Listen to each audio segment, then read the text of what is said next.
केशव ने लापरवाही से खेत में रखे खजाने पर नजर डाली और दृष्टि के पिता के लिए जन्मदिन के उपहार के रूप में एक या दो खजाने चुनने का इरादा किया। कितनी सुंदर महिला है। इस समय कई लोग ट्रेजर मंडप में आए। नेता एक असाधारण व्यक्तित्व और काफी ताकत वाला युवक था। जब उसने जोया और उस व्यक्ति को देखा तो उसकी आंखों में आश्चर्य की झलक थी। देवियों, मैं निरंकार संप्रदाय से जग्गू हूँ। काश मुझे आपसे मिलने का सम्मान मिलता।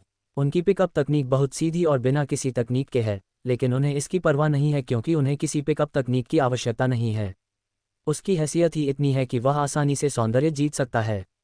निरंकार संप्रदाय, 3 शब्द बहुत वजनदार। हालांकि निरंकार संप्रदाय केवल मंगल साम्राज्य का एक संप्रदाय है, लेकिन दक्षिया में भी इसकी अच्छी प्रतिष्ठा है और यह भी कि चूंकि किंग्युन शहर मंगल साम्राज्य के करीब है, इसलिए किंग्युन शहर के कुछ प्रतिभाशाली लोगों ने मंगल साम्राज्य संप्रदाय में शामिल होना चुना है। स्वाभाविक रूप से निरंकार संप्रदाय की प्रतिष्ठा सभी जानते हैं। अपने उद्देश्य को संक्षेप में समझाने के बाद उसने मुस्कुराहट के साथ जोया और दिशा की ओर देखा। उसकी आंखों में उसकी उत्सुक इच्छा को छिपाने का कोई संकेत नहीं दिख रहा था। उनका मानना था कि यदि वह उन्हें उनके नाम बता देंगे तो वे दोनों महिलाएं निश्चित रूप से उनकी बाहों में गिर पड़ेंगी, जैसे कि वह पहले भी उनसे मिल चुके हैं। लेकिन जल्द ही उसे पता चल गया कि वह गलत था। जब अन्य 2 लोगों ने उसकी बातें सुनी तो वे ज़्यादा हैरान नहीं हुए, बल्कि थोड़े निराश दिखे, क्योंकि रुवान लिंग्युन, जिसका सामना केशव ने पहले किया था, निरंकार संप्रदाय की विलक्षण प्रतिभा लगती थी। हालांकि उन्हें निरंकार संप्रदाय के अन्य प्रतिभाशाली लोगों के प्रति कोई शिकायत नहीं थी, इसलिए उन्होंने इसे सीधे व्यक्त नहीं किया। मैं जग्गू हूँ, निरंकार संप्रदाय का अनुक्रम प्रतिभाशाली। मुझे भविष्य में निरंकार संप्रदाय का पवित्र पुत्र बनने का अवसर मिला है। उसने सोचा कि वे दोनों इतने ठंडे इसलिए थे क्योंकि वे उसे निरंकार संप्रदाय का एक साधारण प्रतिभाशाली व्यक्ति मानते थे, इसलिए उसने मुस्कुराते हुए कहा, वह निरंकार संप्रदाय के एक प्रतिभाशाली व्यक्ति हैं और उनकी स्थिति और पद उत्कृष्ट है। लेकिन दोनों ने फिर भी उसे अनदेखा किया और केशव की दिशा में देखा। जग्गू का चेहरा थोड़ा बदसूरत लग रहा था, मानो उसे उम्मीद ही नहीं थी कि ये दोनों लोग इतने बेपरवाह होंगे। उसने अजीब तरह से कहा, देवियों, मैंने अभी तक तुम्हारे नाम नहीं बताए हैं। जोया ने ये सुना और ठंडे स्वर में कहा, क्या तुम नहीं देख सकते कि हमें तुम में कोई दिलचस्पी नहीं है? आखिर वह सत्यपथ संप्रदाय के नेता की बेटी है। हालांकि सत्यपथ संप्रदाय का स्तर थोड़ा गिर गया है, फिर भी उसकी हैसियत निरंकार संप्रदाय के शिष्य से ज्यादा कम नहीं है। जोया की बातें सुनकर जग्गू का चेहरा काला पड़ गया। उसे पहले कभी किसी औरत ने अपमानित नहीं किया था, इसलिए वह अपमानित महसूस कर रहा था। 2 बदबूदार कुतिया, टोस्ट लेने से मना मत करो और फिर जुर्माना मत पी लो। ये तुम्हारा सौभाग्य है कि मुझे तुम में दिलचस्पी है। तुम्हारी हिम्मत कैसे हुई इतनी कृतज्ञता की? अगर मुझे कोई औरत पसंद है तो ऐसी कोई औरत नहीं जिसे मैं ना पा सकूं। चूंकि तुम इतने कृतघ्न हो तो मुझे दोष मत दो। उसकी बात खत्म होते ही उस सज्जन का व्यवहार गायब हो गया और उसकी असली पहचान सामने आ गई। वह असल में उन दोनों को लूटना चाहता था। उसने अपना हाथ बढ़ाया और उन दोनों को पकड़ लिया। ये जग्गू है, ये चेन परिवार की प्रतिभा है, निरंकार संप्रदाय की शीर्ष प्रतिभा जो वापस आ गई है। उन 2 महिलाओं ने वास्तव में जग्गू को नाराज कर दिया था और वे शायद मुसीबत में हैं। कई लोगों ने ये दृश्य देखा और अपनी आवाज़ उठाने से खुद को रोक नहीं पाए। वे सब पीछे हट गए और इस कारण प्रभाव में शामिल होने की हिम्मत नहीं जुटा पाए। भले ही जग्गू के पास निरंकार संप्रदाय की पृष्ठभूमि नहीं थी, फिर भी वह चैन परिवार का विलक्षण व्यक्ति था और उन्होंने उसे उकसाने की हिम्मत नहीं की। जग्गू के गुस्से का सामना करते हुए किसी ने भी जोया और अन्य लोगों की मदद करने की हिम्मत नहीं की। जोया का चेहरा पीला पड़ गया। उसे उम्मीद नहीं थी कि उसके प्रतिद्वंद्वी की ताकत उसकी उम्मीदों से ज्यादा होगी। वह युक्सु संप्रदाय के उस प्रतिभाशाली व्यक्ति से भी ज्यादा ताकतवर था जिसका उसने पहले सामना किया था। रोल। लेकिन इस समय केशव ने स्वाभाविक रूप से ये देखा, ठंडी सांस ली और सीधे थप्पड़ मार दिया। हालांकि वह परेशानी पैदा नहीं करना चाहता था, लेकिन अपनी बहन को निशाना बनाना मौत को दावत देना था। कौन है भाई? जग्गू हैरान रह गया। उसे उम्मीद नहीं थी कि कोई उसके मामलों में दखल देने की हिम्मत करेगा। क्या वो सचमुच जीने से थक गया था? केशव की हत्या की चाल को देखकर उसने इसे गंभीरता से नहीं लिया, लेकिन एक पल में उसका चेहरा काफी बदल गया और उसे खतरे का एहसास हुआ। बूम! उसने जल्दी से अपनी ताकत मुट्ठी में इकट्ठी की और केशव को थप्पड़ मार दिया। टकराना। दोनों के हमले सीधे शून्य में फट गए और जग्गू भी कई कदम पीछे हट गई। इस नतीजे ने मैदान में मौजूद सभी लोगों को चौंका दिया। ये बच्चा कौन था? वह जग्गू के हमले का सामना कैसे कर सकता था? जग्गू भी बहुत शर्मिंदा दिख रही थी। ये बच्चा कौन है? बड़ा भाई। दिशा ने इस समय केशव को देखा और उस पर झपट पड़ी और जोया उसके पीछे पीछे चली गई।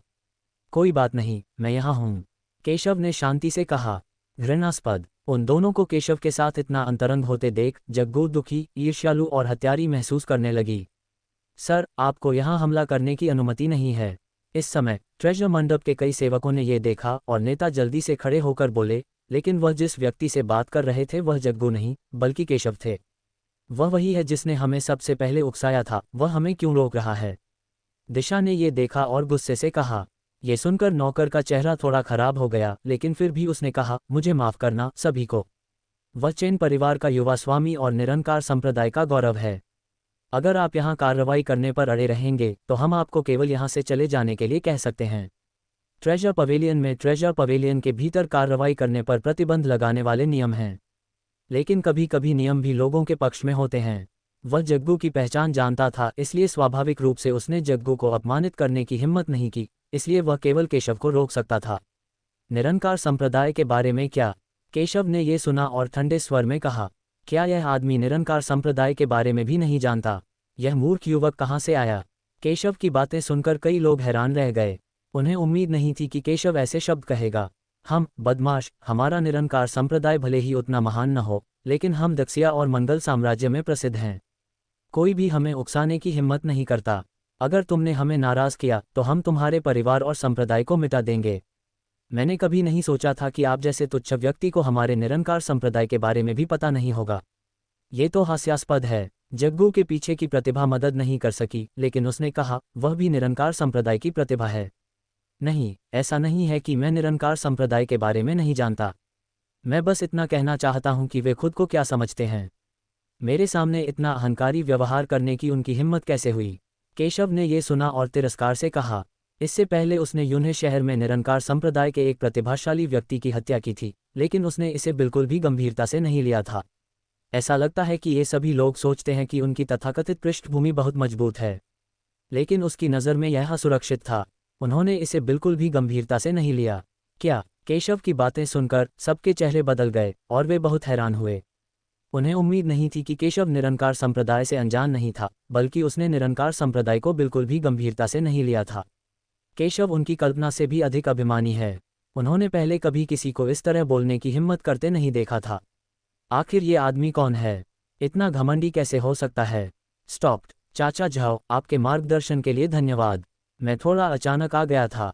मोहित को होश आया। हालांकि उसे केशव के ठुकराए जाने का थोड़ा दुख था, लेकिन उसे ये भी समझ आ गया था कि केशव कितना भयानक है।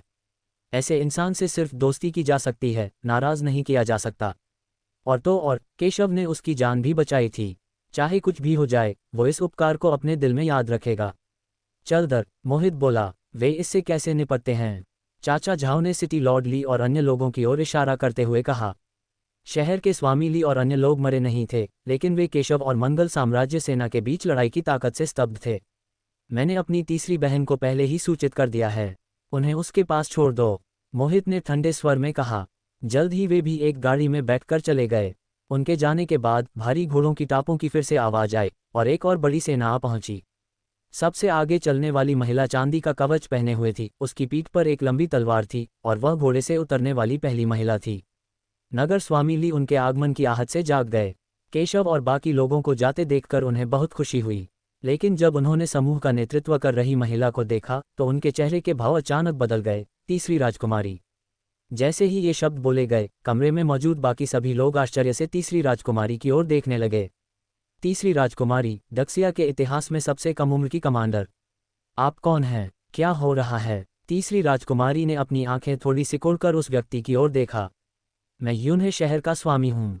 मुझे ठीक ठीक नहीं पता कि क्या हुआ था। मैं यान सेना का विरोध करने के लिए सेना का नेतृत्व कर रहा था, लेकिन घायल हो गया और कोमा में चला गया। उसके बाद मुझे कुछ भी नहीं पता। जब उसने केशव और अन्य लोगों को जाते देखा तो वह झूठ बोलकर अपने अपराधों को छुपाना चाहता था। वो झूठ बोल रहा है। लेकिन इससे पहले कि वह अपनी बात पूरी कर पाता, बगल में खड़े गरिमा ने गुस्से से कहा। ये शब्द सुनते ही नगर स्वामी ली का मोटा शरीर कांप उठा और उसका चेहरा बेहद बदसूरत हो गया। जब उसे पता चला कि यह वही महिला है जिसे केशव ने पहले बचाया था, तो उसका चेहरा बेहद बदसूरत हो गया। मैंने कहाँ झूठ बोला था? मंगल साम्राज्य के लोगों ने मुझे बुरी तरह घायल कर दिया था और मैं कोमा में चला गया था। मुझे कुछ भी नहीं पता। अगर तुम बकवास करते रहे तो मैं तुम्हारा मुंह फाड़ दूंगी, नगर स्वामी ली ने गरिमा को धमकी देते हुए कहा। तीसरी राजकुमारी, इस छछूंदर की बकवास पर विश्वास मत करो। इसे कोई मानसिक समस्या है। हो सकता है इसे कोई सदमा लगा हो और अभी तक होश नहीं आया हो। तीसरी राजकुमारी ने यह सुना और गरिमा की ओर देखते हुए ठंडी सांस ली। अगर तुम्हें कुछ कहना है तो कह दो। डरो मत, मेरे होते हुए कोई भी तुम्हें नुकसान नहीं पहुंचा सकता। गरिमा ने नाराज नगर स्वामीली की ओर देखा, उनकी आंखों में दृढ़ संकल्प था। ये वही आदमी था जिसने मुझे और यून्हे शहर के सभी लोगों को बचाया था। उसने अकेले ही मंगल साम्राज्य की सेना के खिलाफ लड़ाई लड़ी थी। और यह आदमी यून्हे शहर का स्वामी होने के नाते इतना डरपोक है कि वह न केवल मंगल साम्राज्य के दुश्मनों से निपटने से इनकार करता है, बल्कि उसे मारना भी चाहता है और मंगल साम्राज्य का पक्ष लेने के लिए उसके सिर का इस्तेमाल करना चाहता है। गरिमा ने वह सब कुछ बताया जो उसने पहले देखा था, जिसमें यह भी शामिल था कि कैसे वे मंगल साम्राज्य के शक्तिशाली लोगों द्वारा राक्षसी महामारी से जूझते समय परेशान किए गए थे और कैसे केशव ने उन्हें बचाया था। उसके बाद उन्होंने मंगल साम्राज्य की सेना से निपटा और पूरे यून्हे शहर के लोगों को बचाया। तीसरी राजकुमारी, उसकी बातों पर विश्वास मत करो, वह बकवास कर रही है। मैं मंगल साम्राज्य के लोगों के खिलाफ कैसे नहीं लड़ सकता और यून्हे शहर के लोगों को कैसे नहीं बचा सकता। मैं चुप रहो, क्या तुम सचमुच सोचते हो कि मुझे नहीं पता कि पहले क्या हुआ था? जब तीसरी राजकुमारी ने यह सुना तो उसने ठंडे स्वर में कहा कि उसे छठे राजकुमार से पहले भी समाचार मिल चुका है, इसलिए स्वाभाविक रूप से उसने उसकी बात पर विश्वास कर लिया। तीसरी राजकुमारी, मैं गलत था। तीसरी राजकुमारी के शब्द सुनकर नगर स्वामीली भयभीत हो गया और कांप उठा और जल्दी से दया की भीख मांगने लगा। हम यून्हे शहर के माननीय लॉर्ड्स डक्सिया ने आपको लोगों की रक्षा के लिए नियुक्त किया है, न कि चुपचाप बैठकर देखने के लिए। आप जैसे बेकार लोगों के कारण ही दक्सिया के लोग कष्ट झेल रहे हैं। इधर आओ, आदेश दो और इस अधिकारी को धीरे धीरे काटकर मार डालो। तीसरी राजकुमारी, नहीं नहीं। तीसरी राजकुमारी की बातें सुनने के बाद नगर स्वामी ली ने जल्दी से दया की भीख मांगी और चाहा कि तीसरी राजकुमारी उसकी जान बख्श दे। तभी शीघ्र ही कई बख्तरबंद सैनिक वहां आ गए और उसके रोने की परवाह किए बिना उसे घसीट कर ले गए। क्या तुम्हें पता है कि वह व्यक्ति कहाँ गया? तीसरी राजकुमारी ने गरिमा की ओर देखा और कहा, मुझे बिल्कुल नहीं पता। गरिमा ने अपना सिर हिलाया और कहा, कितनी दुख की बात है, अगर वह गुरु मेरी मदद कर सके तो कितना अच्छा होगा। तीसरी राजकुमारी को थोड़ा अफसोस हुआ। ठीक है, इस मामले को जबरदस्ती नहीं किया जा सकता, अब आप जा सकते हैं। तीसरी राजकुमारी ने गरिमा को देखा और कहा। गरिमा वहीं रुका रहा और वहां से नहीं गया।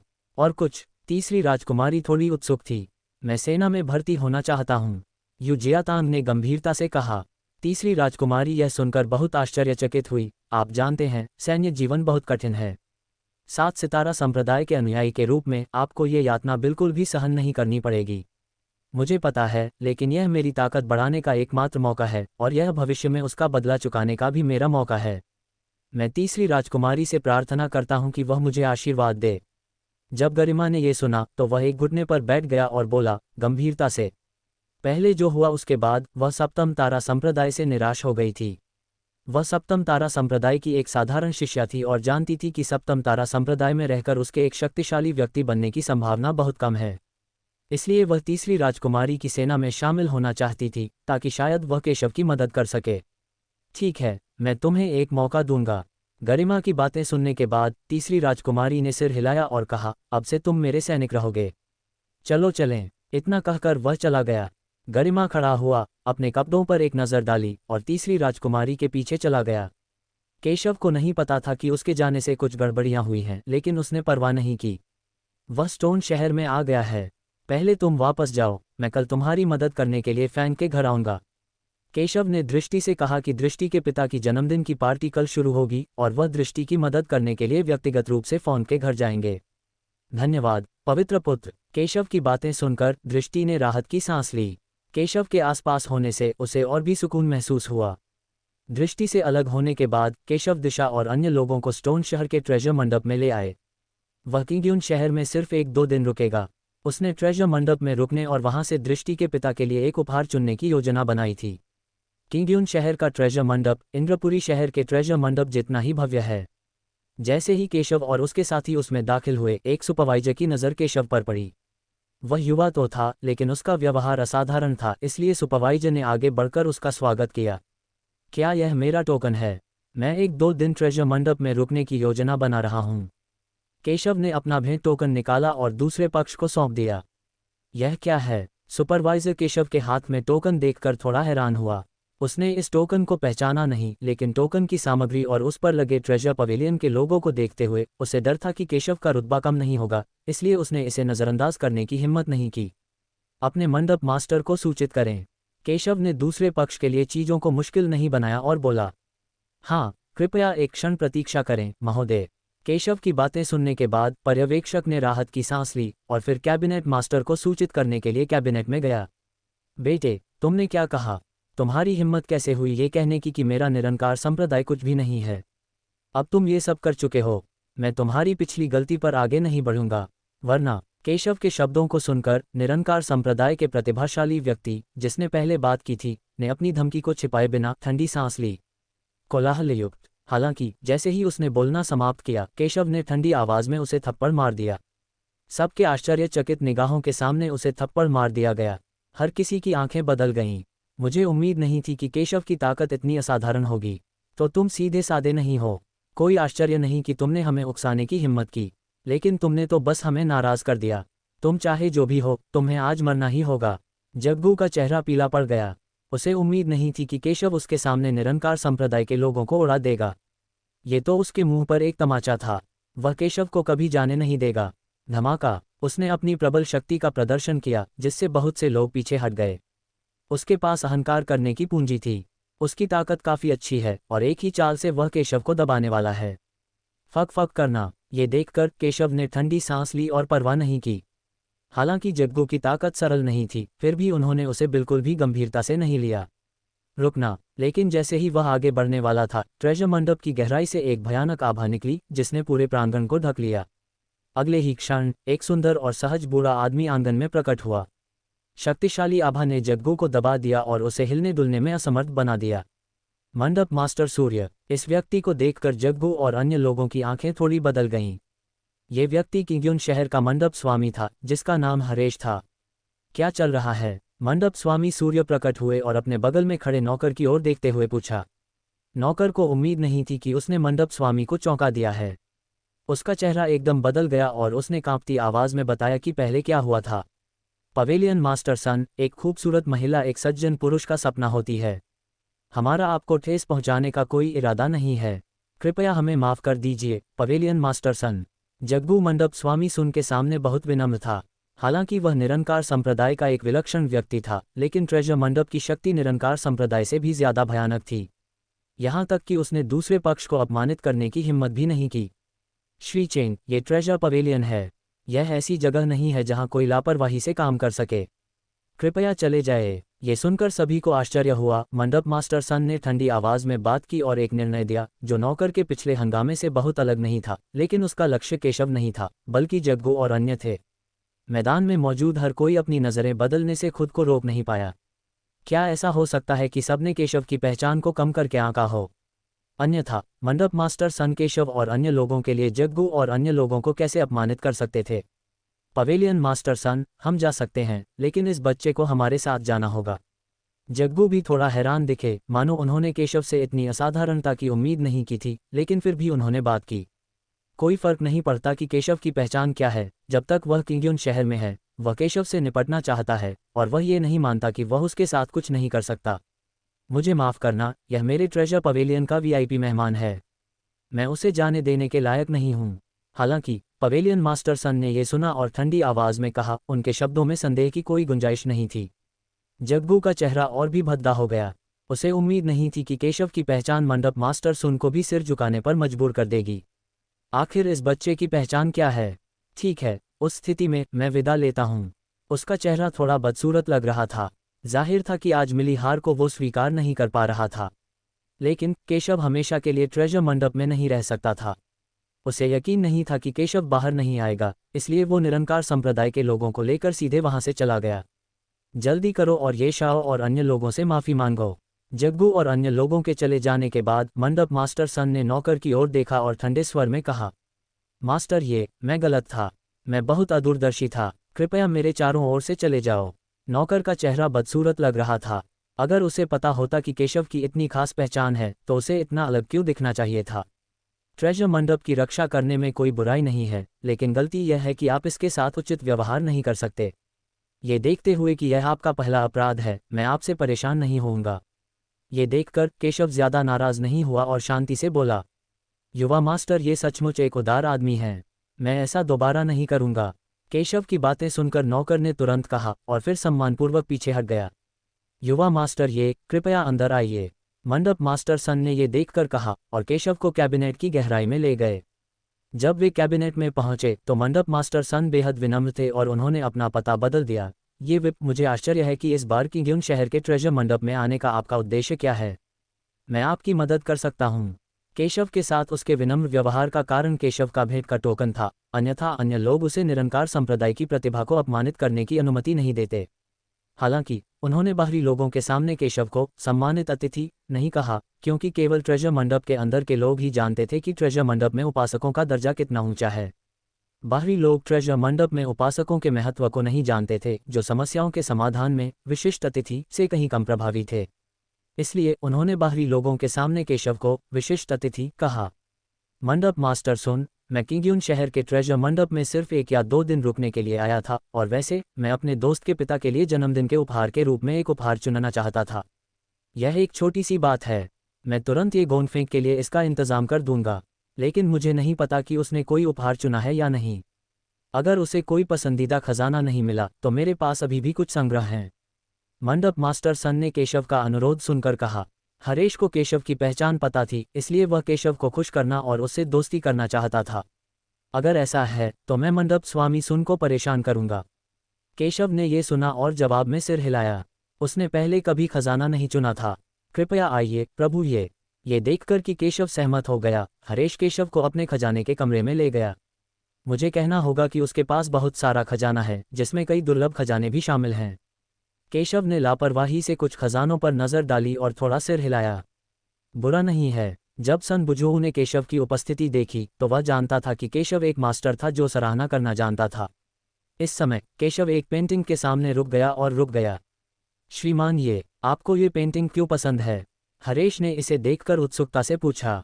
यद्यपि यह पेंटिंग काफी मूल्यवान है, यदि केशव इसे चाहता है तो उसे एक एहसान के बदले में इसे केशव को देने में कोई आपत्ति नहीं है।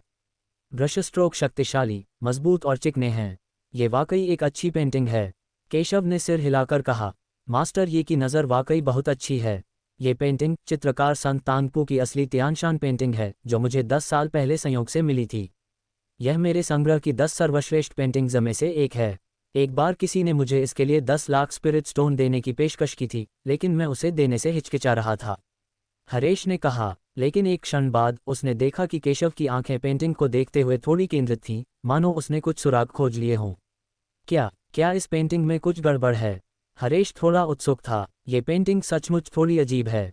केशव ने सिर हिलाया। अजीब बात है? क्या ऐसा हो सकता है कि ये विप ने कहा हो कि यह पेंटिंग नकली है? असंभव। मेरे अलावा कई खजाना मूल्यांकन करता हैं जिन्होंने भी इस पेंटिंग का मूल्यांकन किया है। ये पेंटिंग नकली नहीं हो सकती। ये पेंटिंग संत की प्रामाणिक कृति है। ये पेंटिंग वास्तव में प्रामाणिक है, लेकिन इसमें कुछ और भी है। केशव ने शांति से कहा। तुम कहाँ से आए हो? तुम छोटे बदमाश, मेरे दादाजी के संग्रह पर टिप्पणी कर रहे हो। मुझे लगता है तुम बस ध्यान आकर्षित करने की कोशिश कर रहे हो। इसी समय पीछे से एक ठंडी आवाज आई। एक खूबसूरत चेहरे वाली और बर्फ सफ़ेद लंबी पोशाक पहने एक युवती अंदर आए और कुछ अप्रसन्न नजरों से केशव को देखने लगी। मेंघन, असभ्य मत बनो। ये सुनकर हरेश के माथे पर बल पड़ गए और उसने केशव से क्षमा याचना करते हुए कहा, मास्टर, मुझे सचमुच बहुत खेद है। यह मेरी पोती है। वह आपके साथ थोड़ी असभ्य थी। कोई बात नहीं, मुझे कोई परवाह नहीं। केशव ने ये सुना और उसे बिल्कुल परवाह नहीं हुई। तुम्हें परवाह नहीं, पर मुझे है। क्या तुम जानते हो कि चित्रकार संत तांगपू कौन है? मैं उसे नहीं जानता। केशव ने ये सुना और सिर हिलाया। उसने जो कहा वह सच था। वह तांगपू को नहीं जानता था। तुम चित्रकला के संत को जानते भी नहीं। मेरे दादाजी दशकों से चित्रकला के संत की कृतियों का अध्ययन कर रहे हैं। मुझे डर है कि पूरे मथुरा में कोई भी यह कहने की हिम्मत नहीं कर सकता कि उनका शोध मेरे दादाजी से ज्यादा गहरा है। मुझे नहीं पता कि तुम्हें यह कहने की हिम्मत कहाँ से मिली कि मेरे दादाजी के संग्रह में कुछ गड़बड़ है। केशव की बातें सुनकर हीरल ने घृणा से केशव को देखा और कहा, बकवास। हरेश ने हीरल की बातें सुनकर उसे गुस्से से घूरा, लेकिन फिर भी उसने केशव को देखा। ये गोंद फेंक, ये पेंटिंग मेरी सबसे अनमोल कृति है।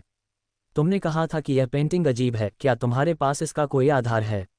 हीरल ने गर्वित हंस की तरह केशव को देखा। दादाजी सही कह रहे हैं।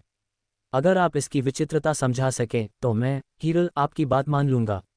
चाहे आप इसे स्वीकार करें या नहीं, इससे मुझे क्या लेना देना। केशव ने ये सुना और शांति से कहा। आप। जब हीरल ने ये सुना तो उसका चेहरा थोड़ा बदसूरत हो गया। किंग्यून शहर में वह और दृष्टि दोनों ही समान रूप से प्रसिद्ध थे और किंग्यून शहर के दो फूलों के रूप में जाने जाते थे। बाद में वह सूर्य ऊर्जा संप्रदाय में शामिल हो गई। जब उस आदमी ने उसे देखा तो वह बहुत आज्ञाकारी था और उसे खुश करने की कोशिश करता था। उसने उम्मीद नहीं की थी कि केशव उसे इतना अनदेखा कर देगा। अगर तुम मुझे बता सको कि इस पेंटिंग में क्या खराबी है तो मैं तुम्हें दादाजी कहूँगा। अगर यह पेंटिंग असली है तो तुम घुटनों के बल बैठकर मेरे दादाजी से माफ़ी मांगोगे। वह नहीं जानती थी कि एक उपासक के रूप में केशव का दर्जा कितना ऊंचा था, लेकिन वह अपने दादा को इतना विनम्र होते हुए और केशव को खुश करने की कोशिश करते हुए बर्दाश्त नहीं कर सकती थी। मेरी पोती बनोगी। मैं अभी इतनी बड़ी नहीं हूँ, लेकिन मेरी भतीजी होना भी लगभग वैसा ही है। केशव ने ये सुना और शांति से कहा। तुम। ठीक है, यह एक सौदा है। हीरल इतना गुस्से में था कि केशव की बातें सुनकर उसके दांत खुजलाने लगे, लेकिन उसने फिर भी यह कहा। मास्टर, मुझे आश्चर्य है कि आपकी क्या राय है। चून की मंडप मास्टर सुन ने पूछा है। मैं आपको बता दूंगा। हालांकि मैं पेंटिंग संत तानपू को नहीं जानता, लेकिन इस पेंटिंग में बहुत सारे रहस्य हैं, केशव ने कहा, और फिर उसके हाथ में एक खंजर दिखाई दिया और उसने स्क्रॉल को मेज पर फैला दिया। फिर खंजर को सीधे स्क्रॉल के किनारे में डाल दिया गया, जिससे पेंटिंग के चारों किनारों पर क्षैतिज रूप से कट गया। क्या तुम इस पेंटिंग को नष्ट करने जा रहे हो? केशव की अभिव्यक्ति देखकर हीरल ने जल्दी से कहा। सुन बुझोऊ का चेहरा थोड़ा उदास था। हालांकि उसने कुछ नहीं कहा, पर वह थोड़ा चिंतित लग रहा था। अगर केशव का उपासक होने का दर्जा न होता तो वह केशव को ऐसा कभी नहीं करने देता। स्विश। लेकिन अगले ही पल केशव ने अपना हाथ उठाया और एक पल में त्यानशान मानचित्र की सतह उलट गई और एक आदमी की तलवार के साथ दुनिया भर में यात्रा करने की तस्वीर दिखाई दी। शूरवीर की यात्रा। ऊपरी दाहिने कोने में एक श्लोक भी है। हर 10 कदम पर एक व्यक्ति को मार डालूंगा, 1000 मील में कोई निशान नहीं छोड़ूंगा, कपड़े झाड़कर निकल जाऊंगा, अपना शरीर और नाम छिपाऊंगा। लिखावट जबरदस्त और प्रभावशाली है, मानो उड़ता हुआ ड्रैगन और नाचता हुआ फीनिक्स हो। सुलेख और चित्रकला में आकाश में उठती अनंत तलवार की मंशा साफ दिखाई देती है। हस्ताक्षर बिंदु पर 3 शब्द हैं, ली बाय। ली बाय। इन 3 शब्दों को देखकर हीरल चौंक गए। ली बाय। ये तानपू का मूल काम नहीं है। यहाँ तक कि मेरे दादाजी भी गलत थे। ये ली बाई की एक कविता और पेंटिंग निकली। अफवाह यह है कि ली बाई और तानपू घनिष्ठ मित्र थे। दोनों ही कविता, चित्रकला और तलवारबाजी में कुशल थे। हालांकि चूंकि उन्होंने एक बार कुछ लोगों को नाराज कर दिया था, इसलिए उनकी सुलेख कला नष्ट हो गई और ज्यादा कुछ नहीं बचा। ऐसा जरूर होगा कि चित्रकार तानपू अपने मित्र की कविता और पेंटिंग को गायब होते नहीं देख पाए होंगे, इसलिए उन्होंने इसे सुरक्षित रखने के लिए जानबूझकर अपनी पेंटिंग से ढक दिया होगा। मुझे उम्मीद नहीं थी कि मैं भी गलत था। धन्यवाद प्रभु। इस पेंटिंग को देखने के बाद हरेश आश्वस्त हो गया। पवेलियन मास्टर सन, मैंने ये पेंटिंग चुनी है। केशव ने जिया के जिंग की ओर देखा। उसकी आंखें थोड़ी स्थिर थीं और उसने कहा, हालांकि मैंने ये पेंटिंग चुनी है, मैं पवेलियन मास्टर सन को भी एक अवसर दूंगा। कृपया ध्यान से सुनो। केशव ने अपना मुंह खोला और शब्दशः दोहराया, हर 10 कदम पर एक व्यक्ति को मार डालो। हरेश पहले तो केशव की बातों से थोड़ा उलझन में था, लेकिन जैसे ही केशव ने बोलना समाप्त किया, वह पूरी तरह से चौंक गया। इस क्षण उसके मन में एक युवा प्रतिभाशाली व्यक्ति तलवार चलाते हुए चला जाता हुआ दृश्य उभर आया। उस युवा प्रतिभाशाली व्यक्ति ने अपनी तलवार घुमाए और तलवार की तीव्र नियत, तलवार की प्रबल नियत को प्रकट किया। उसने इस अवसर का लाभ उठाकर एक दिव्य अनुभूति प्राप्त की। ये तस्वीर सन मेंघन, जोया, दिशा और अन्य लोगों के दिमाग में भी आई। एक पल बाद सभी एक साथ होश में आ गए। हरेश ने हैरानी से केशव को देखा। हालांकि यह क्षण भर ही रहा, फिर भी उसने केशव के शब्दों में तलवार की मंशा को अच्छी तरह समझ लिया। गुरु, कृपया मुझे अपने शिष्य के रूप में स्वीकार करें। हरेश ने केशव को और भी ज्यादा सम्मान भरी नजरों से देखा। उसने केशव को आदरपूर्वक प्रणाम किया। दादाजी। ये देखकर सन मेंघन हैरान रह गए। हालांकि वह तलवार के इरादे को भी समझती थी, लेकिन वह नहीं जानती थी कि यह केशव से संबंधित था। तुम जल्दी से मास्टर ये का शुक्रिया अदा क्यों नहीं कर देते? सुन बुझोऊ ने यह सुना और जल्दी से कहा। उसकी पोती के पास यह मौका था, लेकिन उसे इसकी भनक तक नहीं लगी। कितनी बेवकूफ़ लड़की है। कोई ज़रूरत नहीं, मेरा किसी शिष्य को स्वीकार करने का कोई इरादा नहीं है। यह अवसर आपके लिए उचित है। न केवल आपको, बल्कि जोया और लिंग एर को भी इससे लाभ होगा। जब केशव ने यह सुना तो उसने सिर हिलाकर मना कर दिया। उसका शिष्य बनने का कोई इरादा नहीं था। लीबाई की कविता और पेंटिंग में तलवारबाजी का असली मतलब छूने की वजह से ही उसने इसे समझाने का मौका लिया। मैदान में हर किसी को कुछ न कुछ लाभ हुआ। हालांकि जोया और दिशा तलवारबाजी में बहुत कमज़ोर हैं और अभी तक तलवार की नीयत नहीं समझ पाए हैं, लेकिन इस मौके से वे बहुत समय बचा सकते हैं। चूंकि गुरु ये शिष्य बनने को तैयार नहीं है, इसलिए मैं अब उन पर कोई दबाव नहीं डालूंगा। केशव की बातें सुनकर हरेश इसे स्वीकार ही कर सका। केशव के सहज मार्गदर्शन ने उसे तलवार का अर्थ समझाया। वह समझ गया कि केशव निश्चित रूप से तलवारबाजी का उस्ताद है। अगर वह उनका शिष्य बन पाता तो शायद उसकी तलवारबाजी नई ऊंचाइयों को छू सकती थी, लेकिन दुर्भाग्य से उसे यह अवसर नहीं मिला। लेकिन मुझे नहीं पता कि ये विप को मेरी पोती मेंघन में रुचि होगी या नहीं। उसने केशव को देखा और मेंघन को केशव का शिष्य बनाने की इच्छा जताई। हीरल बहुत प्रतिभाशाली था, अगर वह केशव का शिष्य बन गया तो उसे भविष्य में जरूर बहुत कुछ हासिल होगा। दादाजी, आप क्या बात कर रहे हैं? मेरा एक गुरु है। अपने दादा की बात सुनकर हीरल बोला। ठीक है मंडप गुरु सूर्य, मैंने कहा था कि मेरा किसी शिष्य को स्वीकार करने का कोई इरादा नहीं है। इसके अलावा आपकी पोती का तो पहले से ही एक गुरु है, तो उसे मुझे अपना गुरु बनाने के लिए क्यों मजबूर किया जाए? केशव ने कहा। तुम? केशव की बातें सुनकर हीरल इतनी क्रोधित हो गई कि उसका सुंदर चेहरा लाल हो गया। लेकिन एक क्षण बाद उन्होंने फिर कहा, आज आपने जो किया उसके लिए धन्यवाद। मैं, हीरल, आश्वस्त हूँ। हालांकि पहले वह थोड़ी नासमझ थी, लेकिन अब उसे समझ आ गया था कि आज का अवसर पूरी तरह से केशव की वजह से ही था। मुझे धन्यवाद देने की कोई ज़रूरत नहीं है, आखिरकार तुम मेरी भतीजी हो। केशव ने ये सुना और मुस्कुराते हुए कहा, पवेलियन मास्टर सन, अब हम विदा लेते हैं। केशव ने अपने मुंह के कोने को हिलाया और कहा कि वह पहले दिशा और जोया को आराम करने के लिए वापस ले जाएगा। आज उन दोनों की फसल अच्छी हुई। दादाजी, उसने मेरा फ़ायदा उठाया। केशव को जाते देख हीरल इतना क्रोधित हुआ कि उसका चेहरा लाल हो गया, उसके गाल फूल गए और उसने गुस्से से केशव को देखा। मैं तुम्हारा फ़ायदा उठा रहा हूँ? काश मैं उसका भतीजा होता। जब हरेश ने यह सुना तो उसने अपना सिर हिलाया और कड़वाहट से मुस्कुराया। ऐसा लग रहा था कि हीरल को अभी भी समझ नहीं आया था कि केशव कितना शक्तिशाली था। ये कैसे संभव है? दादाजी, आप उसके बारे में इतना अच्छा क्यों सोचते हैं? वह तो बस भाग्यशाली है। मूर्ख लड़की, तुम अभी भी जवान हो और यह नहीं समझती कि ये विप कितना शक्तिशाली है। तुमने कहा था कि ट्रेजर मंडप किसी भाग्यशाली व्यक्ति को विप का दर्जा देगा। भाग्य हमें चित्रकार संत के सुरागों को कैसे समझ सकता है? भाग्य हमें तलवार की मंशा समझा सकता है। मूर्ख पोती, आज तुमने एक बड़ा सौदा हासिल कर लिया है। भविष्य में ऐसा मौका मिलना मुश्किल होगा। हरेश ने ये सुना और अपना सिर हिला दिया। वह स्वाभाविक रूप से जानता था कि ट्रेजर मंडप का उपासक बनने में अद्वितीय गुण है, लेकिन उसने यह उम्मीद नहीं की थी कि केशव में वास्तव में ऐसी क्षमता है। हीरल उसकी बातें सुनकर दंग रह गई। उसे उम्मीद नहीं थी कि यह आदमी इतना ताकतवर होगा। कोई आश्चर्य नहीं कि उसके दादाजी उसका इतना सम्मान करते थे। मुझे डर है कि तुम दादाजी दृष्टि के जन्मदिन के उपहार के कारण वापस आए हो। मैं कल तुम्हारे साथ चलूंगा। एक पल बाद सुन बुझो बोल पड़ा। हालांकि केशव ने यह नहीं बताया कि उपहार किसके लिए है, लेकिन उसने अंदाजा लगा लिया। आखिरकार पांडे परिवार ही तो था जिसने हाल के दिनों में किंग्यून शहर में जन्मदिन का भोज मनाया था। अगले दिन जैसे ही सूरज उगा, पूरा पांडे परिवार गतिविधि से गुलजार हो गया। हालांकि पांडे परिवार दाजिया में शीर्ष परिवार नहीं है, किंग्यून शहर में पांडे परिवार गुप्त रूप से नंबर 1 परिवार है। एक ओर पांडे परिवार मूल रूप से बुरा नहीं था और दूसरी ओर पांडे परिवार का मुखिया दर्शन पांडे किंग्यून शहर का स्वामी है। इसलिए आज का जन्मदिन भोज बेहद जीवंत है और फैंग परिवार ने इसकी तैयारी शुरू कर दी है। केशव, जोया और अन्य लोग ट्रेजर मंडप छोड़कर जन्मदिन के भोज में भाग लेने की तैयारी के लिए फॉन के घर गए। दरवाजे पर खड़े पहरेदार ने केशव और अन्य लोगों को देखा और आदरपूर्वक उनका स्वागत किया। आज कई विशिष्ट अतिथि उन्हें बधाई देने आ रहे होंगे। हालांकि पहरेदार को केशव और अन्य लोगों की पहचान नहीं पता थी, फिर भी केशव के असाधारण व्यवहार को देखकर उसने स्वाभाविक रूप से सोचा कि वे भी विशिष्ट अतिथि हैं जो बधाई देने आए हैं, इसलिए उसने उन्हें नहीं रोका। विशाल पांडे परिवार में मेहमान एक साथ इकट्ठे हुए और दृश्य असाधारण था। चौक के मुख्य हॉल में शानदार भोज की दर्जनों मेजें सजाई गई थीं। ये वही बच्चा है। लेकिन इस समय कई युवा प्रतिभाओं ने केशव को देखा और उनकी आंखें थोड़ी जम गईं। वे निरंकार संप्रदाय के प्रतिभाशाली लोग थे जो पहले जग्गू के अनुयायी थे। उन्होंने कभी उम्मीद नहीं की थी कि यह बच्चा भी पांडे परिवार के जन्मदिन के भोज में भाग लेने के लिए यहाँ आएगा। वे पहले भी केशव के हाथों कष्ट झेल चुके थे, इसलिए जब उन्होंने आज केशव को देखा तो वे स्वाभाविक रूप से अपना चेहरा वापस पाना चाहते थे। बेटे, तुम कौन हो? क्या यही वो जगह है जहाँ तुम आज आ सकते हो? उन्होंने केशव को तिरस्कार भरी नज़रों से देखा। तुम्हें क्या परवाह है कि हम कौन हैं?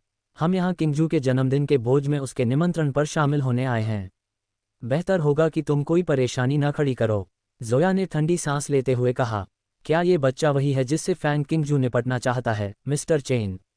जोया की बातें सुनकर कई लोगों के चेहरे अचानक थोड़े बदसूरत हो गए। वे सभी जानते थे कि जग्गू आज पांडे परिवार को प्रपोज करना चाहती थी और दृष्टि से शादी करवाना चाहती थी, लेकिन वे ये भी जानते थे कि दृष्टि को जग्गू पसंद नहीं थी। क्या इस लड़के को बुलाना आज के प्रपोजल को बिगाड़ने के लिए था? ये सोचकर वे स्वाभाविक रूप से ऐसा होने से रोकना चाहते थे और केशव और जग्गू को खुश करने के लिए केशव को भगाने के लिए तैयार हो गए। बेटे, क्या तुमने मेढक की कहानी सुनी है जो हंस का मांस खाना चाहता है? एक युवा प्रतिभाशाली व्यक्ति ने केशव को तिरस्कार भरी नजरों से देखा। दृष्टि सत्यपथ संप्रदाय की प्रिय है। तुम्हारे जैसा असफल व्यक्ति उसका पीछा कैसे कर सकता है? तुम्हारे जैसा असफल व्यक्ति तो बस एक मेढक है। एक मेढक हमेशा बदबूदार खाई में मेढक ही रहेगा और हमेशा आसमान में ही रह सकता है। यदि आप जानते हैं कि आपके लिए क्या अच्छा है, तो यहाँ से चले जाए और खुद को शर्मिंदा करना बंद कीजिए। उन्होंने केशव को उपहासपूर्ण दृष्टि से देखा और चाहते थे कि वह बाहर निकल जाए। उनकी नज़र में केशव की ताकत साधारण थी। उसने केवल सुन-बुझोऊ की ताकत की मदद से जग्गू के हमले को टाला था। आज सुन-बुझोऊ के बिना वे स्वाभाविक रूप से केशव को गंभीरता से नहीं लेते थे। उन्होंने केशव को उपहासपूर्ण दृष्टि से देखा, ये सोचते हुए कि यदि केशव ने उनकी बातें सुन ली तो वह फैंग परिवार से बाहर निकल जाएगा।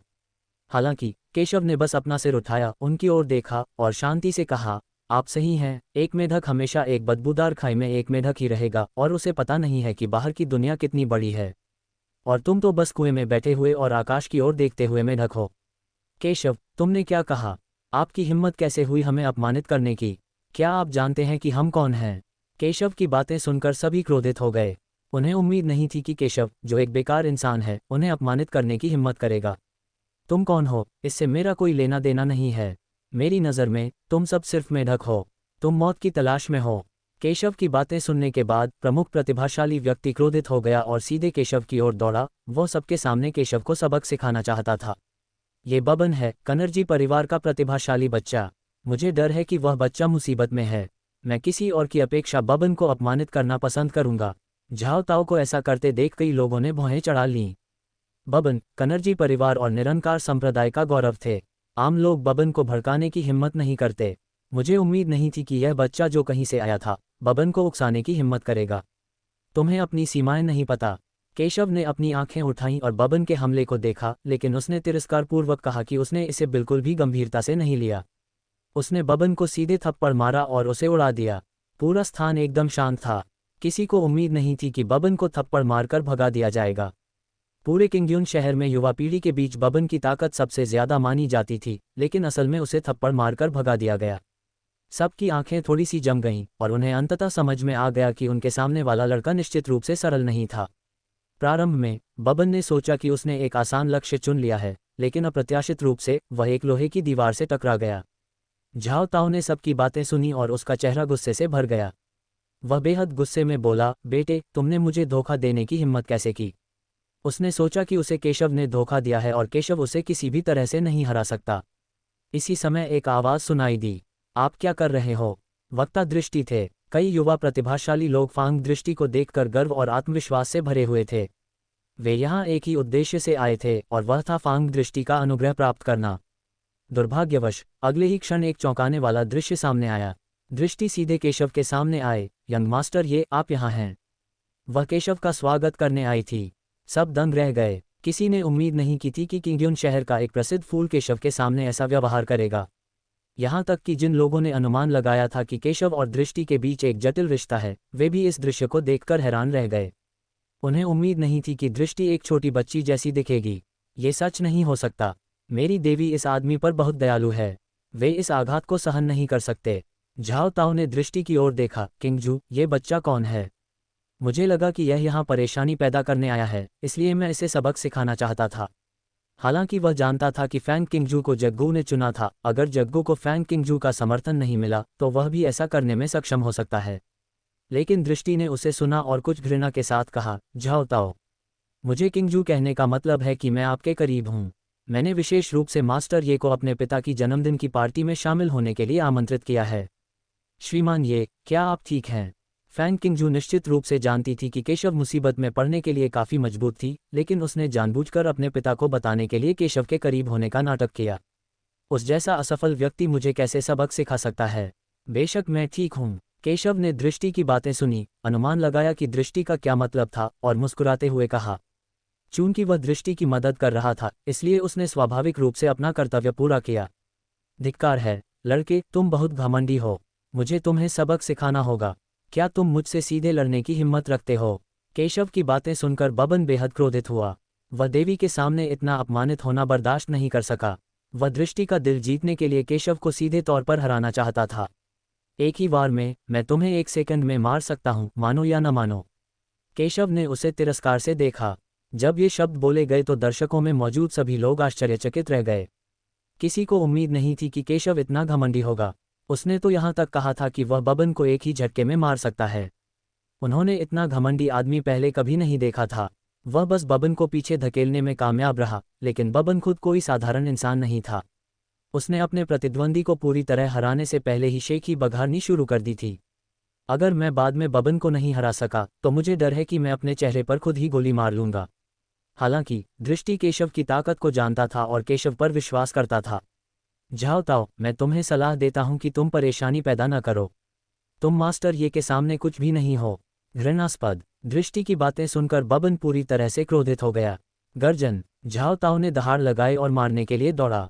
सितारा विनाशक मुट्ठी। उसने सीधा मुक्का मारकर मार डाला। यह एक धरती स्तरीय मार्शल आर्ट था जो तारों को भी नष्ट कर सकता था, जो ये दिखाने के लिए पर्याप्त था कि यह कितना शक्तिशाली था। झाओ ताओ स्वयं भी निरंकार संप्रदाय के एक प्रतिभाशाली व्यक्ति हैं और आत्मविश्वास से भरे हुए हैं। वह बच्चा अभी भी बहुत छोटा है। अगर मुझमें थोड़ी ताकत भी है तो भी पहले वो सिर्फ किस्मत थी। मुझे डर है कि अगली बार मैं इतना भाग्यशाली नहीं रहूंगा। कई लोगों ने बबन की ताकत को देखा और उसके बारे में अंतहीन बातें की। उन सभी ने बबन के हमले की शक्ति को महसूस किया। हालांकि जब सभी ने सोचा कि दोनों के बीच भयंकर लड़ाई होने वाली है तो केशव ने तिरस्कार में अपना सिर हिलाया। उसके चेहरे पर एक ऊब थी। मैंने सोचा था कि तुम में कुछ ताकत है, लेकिन तुम में कुछ खास नहीं है। चले जाओ। केशव ने ठंडी सांस ली और फिर से थप्पड़ मारा। लेकिन इस समय बबन अपना सब कुछ दे रहा है। केशव ने फिर भी उसे थप्पड़ मारा। ये देखकर बबन आग बबूला हो गया। ये बच्चा उसे बहुत नीची नज़र से देखता है। वह केशव को जरूर इसकी सजा देगा। लेकिन अगले ही पल उसने केशव का थप्पड़ महसूस किया। उसका चेहरा पूरी तरह बदल गया। उसे एक घातक खतरा महसूस हुआ। टकराना। एक थप्पड़ ने उसके हमले को तुरंत नष्ट कर दिया। केशव के हमले के सामने उसका हमला कमजोर लग रहा था। वह सीधा जमीन पर गिरा, पीछे की ओर उछला और खून की धार बहने लगी। वह कैसे संभव है? झाओ ताओ ने मुंह भर खून थूक दिया। उसे उम्मीद नहीं थी कि केशव इतना शक्तिशाली होगा। अगर उसके पास कवच नहीं होता तो उसे ये भी लगता था कि वह केशव के थप्पड़ से मारा जा सकता है। कुछ भी असंभव नहीं है, क्योंकि तुम तो बस बेकार हो। केशव ने तिरस्कारपूर्वक कहा। अगर केशव ने पहले भी ऐसी बातें कही होती तो कोई यकीन नहीं करता। लेकिन इस वक्त केशव की बातें सुनकर पूरा दर्शक वर्ग चुप हो गया। किसी को उम्मीद नहीं थी कि केशव वास्तव में इतना भयानक था। धिक्कार है, लड़के, तुम इतने साहसी हो। तुमने वास्तव में मेरे कनर्जी परिवार की प्रतिभा पर हमला करने का साहस किया। इस समय बबन को उड़ते हुए देखकर कनर्जी परिवार के सदस्य ये दृश्य देखकर बहुत क्रोधित हुए। एक व्यक्ति खड़ा हुआ और बोला, ये व्यक्ति गति और शक्ति से भरा हुआ है। ये व्यक्ति बबन का भाई विमल है। तो क्या हुआ अगर मैंने कोई कदम उठाया? क्या तुम्हें लगता है कि तुम्हारा कनर्जी परिवार इतना मजबूत है? मेरी नज़र में कनर्जी परिवार कुछ भी नहीं है। केशव ने ये सुना और तिरस्कार से कहा। हालांकि वह परेशानी पैदा नहीं करना चाहता था, लेकिन अगर दूसरे लोग परेशानी पैदा करना चाहते हैं तो उसे उनकी मदद करने में कोई आपत्ति नहीं है। ये सुनकर पूरा दर्शक हैरान रह गया। किसी ने उम्मीद नहीं की थी कि केशव इतना घमंडी होगा। केशव, तुम बहुत घमंडी हो। विमल केशव की बातें सुनकर चौंक गए। उन्हें उम्मीद नहीं थी कि केशव उनके कनर्जी परिवार को इस तरह अपमानित करने की हिम्मत करेगा। वह खुद को क्या समझता है? उसकी हिम्मत कैसे हुई कि वह कहे कि कनर्जी परिवार कुछ भी नहीं है? कनर्जी परिवार का सदस्य होने के नाते वह आज यह अपमान कैसे सहन कर सकता था?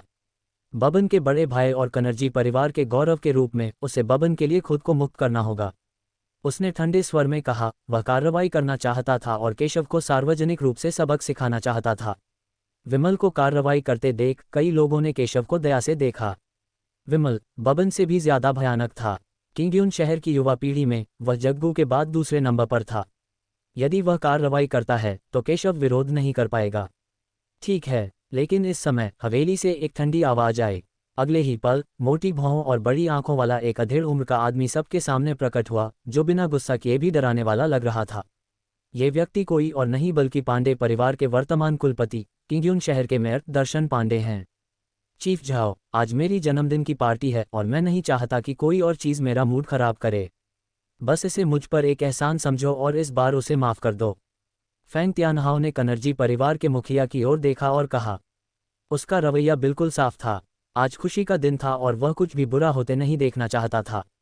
इसके अलावा केशव को भी दृष्टि ने आमंत्रित किया था और वह दृष्टि को परेशान होते नहीं देख सकता था। और ये तो पांडे परिवार का इलाका है। अगर वो अपने मेहमानों की भी रक्षा नहीं कर सकते तो ये बात बाहर आने पर पांडे परिवार की प्रतिष्ठा को ठेस पहुंचाएगी। यद्यपि दर्शन पांडे ने ये शब्द स्पष्ट रूप से नहीं कहे थे, फिर भी सभी लोग ये समझने में सक्षम थे कि उनका क्या मतलब था। केशव, इस बार तुम भाग्यशाली हो। जन्मदिन का भोज खत्म होने के बाद मैं तुम्हें दिखाऊंगा कि क्या करना है। फैंग तियानहाओ को आगे आते देख विमल के पास हार मानने के अलावा कोई चारा नहीं था। आखिर किंग्यून शहर में पांडे परिवार सबसे ताकतवर था, इसलिए उसे फिर भी दूसरे पक्ष को मुंह की खानी पड़ी। लेकिन भोज के बाद भी वह केशव को बुरा दिखाना चाहता है। केशव को यह सुनकर मजाक लगा। उसे शायद पता नहीं था कि फैंग तियानहाओ किसकी रक्षा कर रहा है। अगर फैंग तियानहाओ ने कोई कदम नहीं उठाया होता और उसने उस पर हमला करने की हिम्मत की होती तो वह विमल को जाने नहीं देता। स्टॉप्ड। असली मालिक सामने आ गया है। पार्टी शुरू होती है। सभी लोग उपहार देने लगे। कबीले के नेता फैंग, यह मेरे लिए परिवार द्वारा तैयार किया गया एक उपहार है, एक द्वितीय श्रेणी की दीर्घायु गोली। कबीले के नेता फैंग, ये वह उपहार है जिसे मेरे राजपूत परिवार ने तैयार किया है, 900 साल पुराना रक्त सिंह। अल्पविराम। सभी प्रमुख परिवारों ने उपहार भेजे और सभी उपहार बहुत अच्छे थे। इससे मैदान में मौजूद लोगों में खलबली मच गई। बेटे, क्या तुम भी जन्मदिन की पार्टी में नहीं आ रहे हो? तुमने कोई उपहार तैयार नहीं किया है ना? इस समय जिन कुछ लोगों ने पहले केशव का मजाक उड़ाया था, वे जानते थे कि वे ताकत में केशव के सामने कुछ भी नहीं थे, इसलिए वे अपने वित्तीय संसाधनों का उपयोग केशव का मजाक उड़ाने के लिए करना चाहते थे। केशव शांत था। उसने अभी अभी बनाई हुई पेंटिंग निकाली और दर्शन पांडे के पास आया। चाचा फोन, केशव ने आपकी लंबी उम्र और अच्छे स्वास्थ्य की कामना के लिए एक प्राचीन पेंटिंग तैयार की है। जब फैंग तियानहाओ ने यह सुना तो उसकी आंखें थोड़ी सिकुड़ गईं। उसे प्राचीन पेंटिंग्स बहुत पसंद थीं, लेकिन उसे उम्मीद नहीं थी कि केशव ने उसके लिए एक प्राचीन पेंटिंग तैयार की है। जब इसे खोला गया तो सबने इसे देखा। शूरवीर की यात्रा। चित्र उत्कृष्ट है और सुलेख अद्वितीय है। ये कलाकृति किस प्रसिद्ध कलाकार की है? जब स्क्रॉल पूरी तरह से खुल गया तो सभी ने ली बाई के हस्ताक्षर देखे और आश्चर्य से एक दूसरे को देखा। जिन लोगों ने केशव का मजाक उड़ाया था वे उपहास करने से खुद को नहीं रोक पाए। ली ताइबाई कौन है? क्या तुमने उसके बारे में नहीं सुना? बेटे, क्या तुम यहाँ खास तौर पर जन्मदिन की पार्टी में शामिल होने नहीं आए हो? तुम पैट्रियार्क फैंग के लिए कोई सस्ता सामान तो नहीं बनाओगे, है ना? इन शब्दों से पांडे परिवार के कई लोग थोड़े कठोर और बदसूरत दिखने लगे। क्या ऐसा हो सकता है कि इस बच्चे ने परिवार के मालिक के लिए नकली सामान तैयार किया हो? क्या ये ली बाई की पेंटिंग है? लेकिन इस समय उनमें से एक ने यह सुना और कुछ आश्चर्य से कहा, मास्टर झांग, क्या इस पेंटिंग के बारे में कोई सुराग है? दर्शन पांडे ने शांति से उस व्यक्ति को देखा। ये व्यक्ति ट्रंधर था, जो किंग्यून शहर का एक संग्रहकर्ता था। ट्रंधर ने यह सुना और सिर हिलाया। ली बाई नाम सभी के लिए अपरिचित हो सकता है, लेकिन सभी को अमर कवि के नाम के बारे में सुना होगा। अमर कवि, चित्रकला के संत के समान प्रसिद्ध, दक्षिया की 4 महान प्रतिभाओं में से एक। हाँ, ली बाई अमर कवि का असली नाम है। ट्रंधर ने सिर हिलाया और कहा, तो ये पेंटिंग बहुत कीमती है। कुछ लोगों ने इसे सुना और उनकी आंखें थोड़ी जम गईं। जाहिर था कि उन सभी ने इस अमर कवि का नाम सुना था। अगर ऐसा था तो ये पेंटिंग वाकई बहुत कीमती होगी। ये सच है, लेकिन ली बाई ने एक बार किसी को नाराज कर दिया था। इस वजह से उनकी सारी रचनाएं नष्ट हो गईं और पीढ़ी दर पीढ़ी कोई रचना आगे नहीं बढ़ी। ट्रंधर ने थोड़े अफसोस के साथ कहा, क्या आप यह नहीं कह रहे कि यह नकली है? बेटे, तुमने वास्तव में पैट्रियार्क फैंग के जन्मदिन के भोज में शामिल होने के लिए एक नकली पेंटिंग तैयार की थी। तुम बहुत साहसी हो। विमल और अन्य लोगों ने यह सोचकर हमला करने का अवसर लिया कि केशव ने वास्तव में एक नकली तैयारी की थी, जो फैंग तियानहाओ को सम्मान नहीं दे रही थी और केवल फैंग तियानहाओ को अपमानित कर रही थी। फैंग तियानहाओ की आंखें थोड़ी सिकुड़ गईं जब उसने केशव को देखा। वह केशव के चेहरे पर कुछ स्पष्टीकरण देखना चाहता था। केशव का चेहरा शांत था। नकली? किसने कहा कि यह नकली है? हम कनर्जी परिवार के मुखिया ने भी कहा है कि ली बाई की कोई भी कृति पीढ़ी दर पीढ़ी नहीं चली आ रही है। अगर तुम्हारी कृति नकली नहीं है तो क्या है, बच्चे? विमल ने यह सुना और व्यंग किया, ऐसा सिर्फ इसलिए है क्योंकि उसमें दृष्टि की कमी है। केशव ने यह सुना और शांति से कहा, हालांकि वह ली बाई का नाम नहीं जानते थे, उन्होंने इस पेंटिंग को ली बाई की प्रतिष्ठा के कारण नहीं चुना, बल्कि सिर्फ इसलिए कि यह पेंटिंग एक परम उत्कृष्ट कृति है।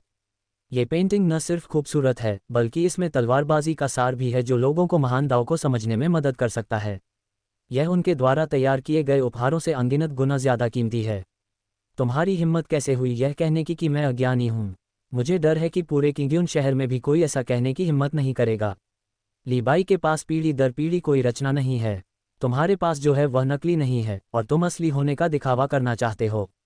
मुझे लगता है कि तुम जिद्दी मुंह वाले एक मरे हुए बत्तख हो।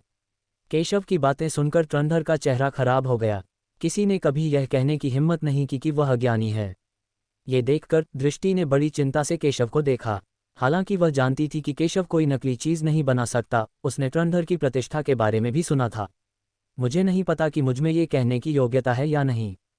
इससे पहले कि केशव कुछ बोल पाता, दरवाजे से एक ठंडी आवाज आई। उसी समय नौकरों की उत्तेजित आवाजें गूंज उठीं। ट्रेजर मंडप के मंडप मास्टर सन आ गए हैं। दरवाजे पर खड़ा नौकर बहुत हैरान हुआ। उसे उम्मीद नहीं थी कि मंडप स्वामी सूर्य आएंगे।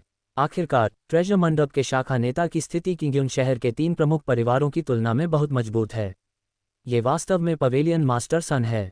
मुझे उम्मीद नहीं थी कि पैट्रियार्क फैंग और पवेलियन मास्टर सन का एक साथ होना तय था। जब कई परिवार के नेताओं ने यह सुना तो वे आश्चर्यचकित हुए बिना नहीं रह सके। वे सभी जानते थे कि सन बुझोऊ की स्थिति कितनी महान थी, लेकिन उन्होंने यह उम्मीद नहीं की थी कि सन बुझोऊ दर्शन पांडे को बधाई देगा। बहुत से लोग उनका अभिवादन करने के लिए आगे आना चाहते हैं।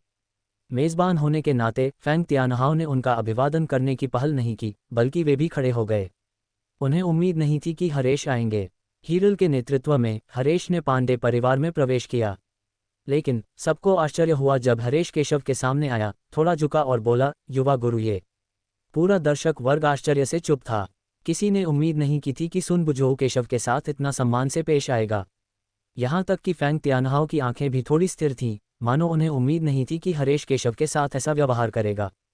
केशव की अभिव्यक्ति शांत थी जब उसने हरेश को देखा। आप भी मेरा जन्मदिन मनाने के लिए यहाँ हैं? हरेश ने सम्मानपूर्वक सिर हिलाया, बिल्कुल। ये दृश्य देखकर सब लोग दंग रह गए। उन्हें उम्मीद नहीं थी कि सुन बुझोऊ केशव के साथ इतना विनम्र व्यवहार करेगा। हरेश ने शांति से ट्रंधर की ओर देखा और ठंडी सांस लेते हुए कहा, मुझे आश्चर्य है कि क्या मैं ये साबित करने के लिए योग्य हूं कि यह पेंटिंग प्रामाणिक है। पूरा दर्शक हैरान था। किसी को उम्मीद नहीं थी कि सुन बुझोऊ सचमुच केशव के पक्ष में गवाही देगा। पवेलियन मास्टर सुन, क्या आपको धोखा दिया गया है? पैट्रियार्क झांग ने अभी अभी साबित किया है कि यह पेंटिंग नकली है। उसे इतनी अच्छी चीज कैसे मिल सकती है? झाओ ताओ बोले बिना नहीं रह सके। मास्टर झांग, क्या आप कह रहे हैं कि यह पेंटिंग नकली है? आपका आधार क्या है? हरेश ने ट्रंधर की ओर देखा। ट्रंधर एक पल के लिए स्तब्ध रह गया, लेकिन फिर उसने फिर से कहा, मंडप मास्टर सुन, आपको पता होना चाहिए कि यद्यपि तलवार संत ली बाई तानपू के साथ 4 महान प्रतिभाओं में से एक थे, उनके सभी कार्यों को उनके दुश्मनों ने नष्ट कर दिया था, जिससे उनकी सुलेख का कोई निशान नहीं बचा। इसके अलावा इतिहास में इस पेंटिंग का कोई रिकॉर्ड नहीं है, इसलिए मैंने निष्कर्ष निकाला कि यह एक नकली थी। देखिए मंडप मास्टर सुन, ली बाई के पास भी कोई सुलेख नहीं बचा है। ये पेंटिंग नकली कैसे हो सकती है? मुझे यकीन है कि उन्होंने इसे किसी बेईमान जालसाज से यूं ही उठा लिया होगा और इसे जन्मदिन के तोहफे के रूप में देना चाहते होंगे। कई युवा प्रतिभाएं एक दूसरे से प्रतिस्पर्धा कर रही थीं और फैंग तियानहाओ के मन में केशव की छाप को कम करने की कोशिश कर रही थीं। ये बच्चा नहीं जानता कि पैट्रियार्क झांग एक संग्रहकर्ता है और उसे प्राचीन चित्रों की गहरी समझ है। वह एक नज़र में ही बता सकता था कि यह पेंटिंग नकली है, जिससे उसका पाखंड उजागर हो गया। उन लोगों को देखते हुए जिनके पास सच्चाई पर नियंत्रण था, केशव ने एक अजीब अभिव्यक्ति के साथ हरेश को देखा। बेईमान नकली विक्रेता, स्टॉप। जब हरेश ने यह सुना तो उसका चेहरा हरा हो गया। क्या आप जानते हैं कि उसे यह पेंटिंग कहाँ से मिली? ये सुनकर सभी हैरान रह गए। हमें नहीं पता, लेकिन हमने सुना है कि पवेलियन मास्टर सन धोखेबाजों से सबसे ज्यादा नफरत करते हैं। मुझे विश्वास है कि जब तक हम उन्हें प्रताड़ित करते रहेंगे, ये बच्चा धोखेबाज को जरूर छोड़ देगा और उसे न्याय के कटघरे में खड़ा करेगा। हरेश जितना ज्यादा सुनता गया, उसका चेहरा उतना ही भद्दा होता गया। मुझसे जबरदस्ती कोई इकबालिया बयान लेने की जरूरत नहीं है। मैं जानता हूं कि तुम जिस झूठे की बात कर रहे हो वह कौन है। कौन? हर कोई उत्सुक है। झाओ ताओ खुद को खुश करने से खुद को रोक नहीं पाए और बोले, पवेलियन मास्टर सन बहुत बुद्धिमान हैं। उन्होंने घर से बाहर निकले बिना ही पता लगा लिया कि धोखेबाज कौन है। आप भी उस व्यक्ति को जानते हैं। मैं उसे जानता हूँ। कौन है? झाओ ताओ उत्सुक है। ये पेंटिंग मेरे अध्ययन कक्ष से ली गई है। आपने जिस जालसाज का जिक्र किया है वह निस्संदेह मैं ही हूँ। क्या आप मुझे न्याय के कटघरे में लाना चाहते हैं? धमाका। झाओ ताओ इतना डर गया कि वह एक पल में जमीन पर बैठ गया, उसका चेहरा बेहद पीला पड़ गया और उसने अविश्वास से हरेश को देखा। ये कैसे संभव है कि यह पेंटिंग आपकी है? उसका चेहरा बहुत ही बदसूरत लग रहा था और वह पश्चाताप से भरा हुआ था। उसने तो सच ही कहा था कि सुन बुझो झूठा है। क्या ये किसी बूढ़े आदमी के आसनिक खाने जैसा नहीं है? हर कोई जानता है कि ट्रेजर मंडप कितना शक्तिशाली है। झाओ ताओ इतना डर गया था कि उसका पूरा शरीर कांप रहा था। उसने कई बार अपनी बात समझाने के लिए मुंह खोलने की कोशिश की, लेकिन वह इतना घबराया हुआ था कि एक शब्द भी नहीं बोल पाया। सब लोग दंग रह गए। उन्हें ऐसी घटना की उम्मीद नहीं थी। अगर यह असली है तो ली बाई द्वारा दुनिया में छोड़ा गया यही एकमात्र खजाना है। इसकी कीमत अथाह है, कम से कम लाखों स्पिरिट स्टोन्स के बराबर। ट्रनर बिना कुछ कहे रह नहीं सका। उसे उम्मीद नहीं थी कि यह पेंटिंग वाकई असली होगी। वह कैसे संभव है? हर कोई हैरान था और कई तो दंग रह गए। उन्हें उम्मीद नहीं थी कि केशव ने दर्शन पांडे को जो तोहफा दिया था वह इतना अनमोल होगा। यह उससे भी बढ़कर है। लाखों लाखों स्पिरिट स्टोन कुछ भी नहीं हैं। इससे भी ज्यादा महत्वपूर्ण बात यह है कि इस पेंटिंग में तलवारबाजी का असली मतलब छिपा है। अगर आप इसे समझ सकते हैं तो आप तलवार की स्पिरिट पा सकते हैं। ये पेंटिंग वाकई अमूल्य है। सुन बुजो बोले। जब सबने ये सुना तो वे सब समझ गए कि केशव ने जो दिया वह तथाकथित सड़क का सामान नहीं था, बल्कि अमूल्य मूल्य का खजाना था। फॉन्ग जूकिंग ने केशव की ओर देखा। तुमने इतना कीमती उपहार क्यों दिया? यह आपके पिता के लिए एक उपहार है, इसलिए निश्चित रूप से आप साधारण वस्तुओं का चयन नहीं कर सकते। केशव ने यह सुना और मुस्कुराते हुए कहा। आज उसने अपना उद्देश्य समझ लिया और स्वाभाविक रूप से अपने कर्तव्यों का पालन किया।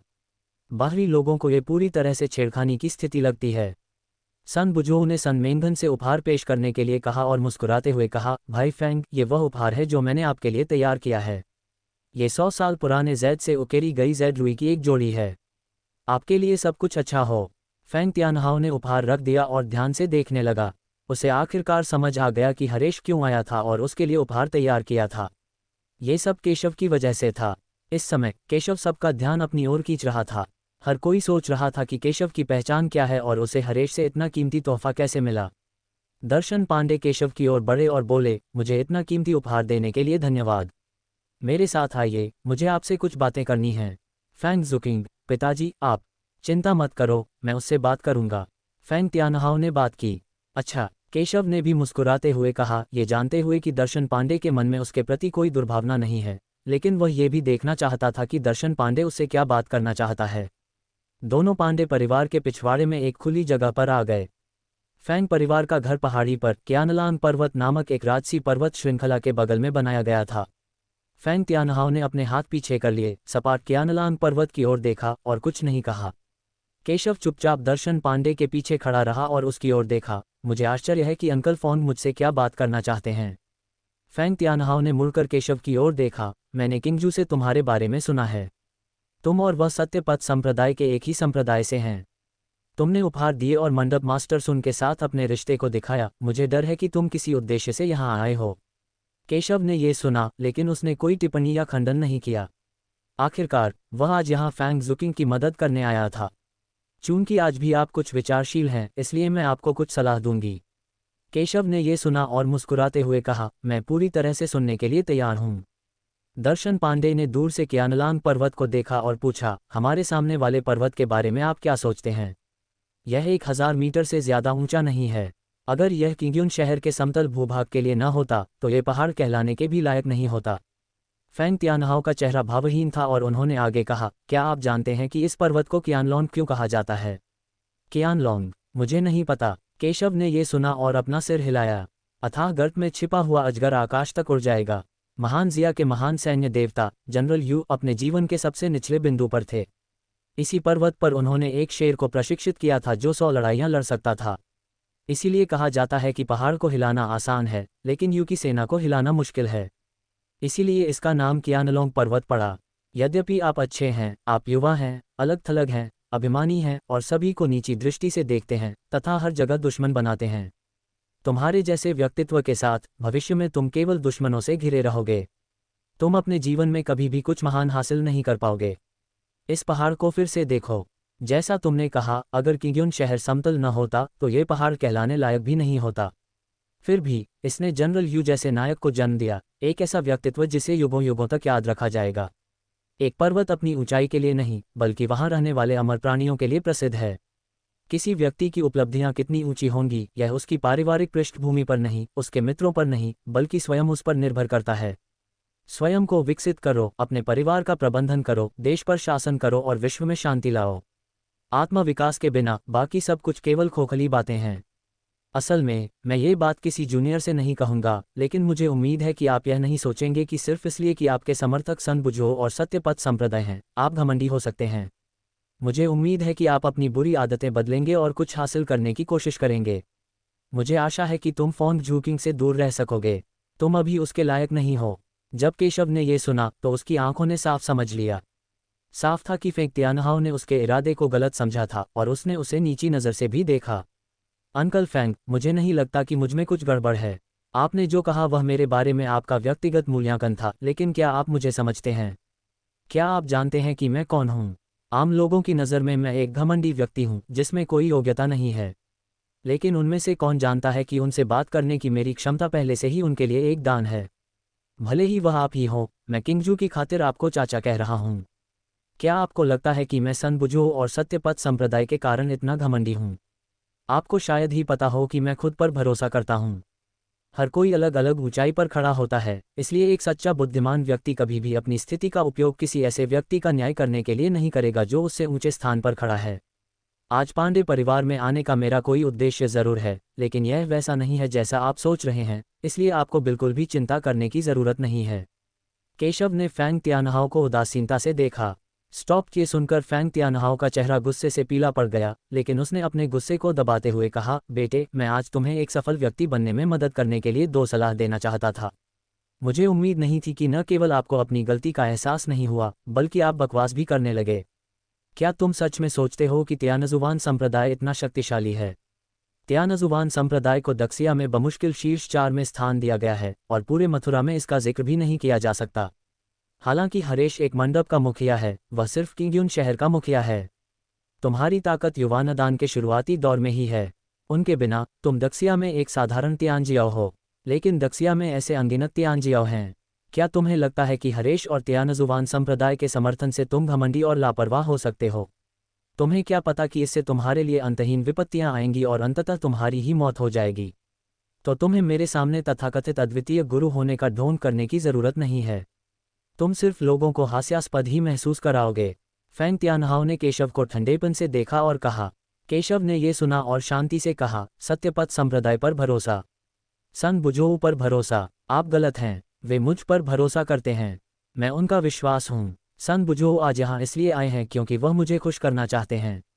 सत्यपथ संप्रदाय के नेता को उम्मीद है कि मैं सत्यपथ संप्रदाय को आगे बढ़ा सकूंगा। सुन बुझोऊ आपसे कृपा करना चाहता है। सत्यपथ संप्रदाय चाहता है कि आप उनके समर्थक बने। आप बहुत घमंडी हैं। मुझे लगता है कि आप न केवल थोड़े घमंडी हैं, बल्कि अपनी क्षमताओं को भी थोड़ा बड़ा चढ़ाकर आंक रहे हैं। केशव की बातें सुनकर फेंग तियानहाओ खुद को रोक नहीं पाया और रुक गया। मैं थोड़ा उत्सुक हुआ। तुम मूर्ख तो नहीं लग रहे, फिर भी तुम इतनी घमंडी बातें क्यों कह रहे हो? आप किस पर भरोसा करते हैं? केशव ने ये सुना और आकाश की ओर देखा। ठंडी हवा आकाश और धरती पर बह रही थी और पेड़ों की पत्तियों को उड़ा ले जा रही थी।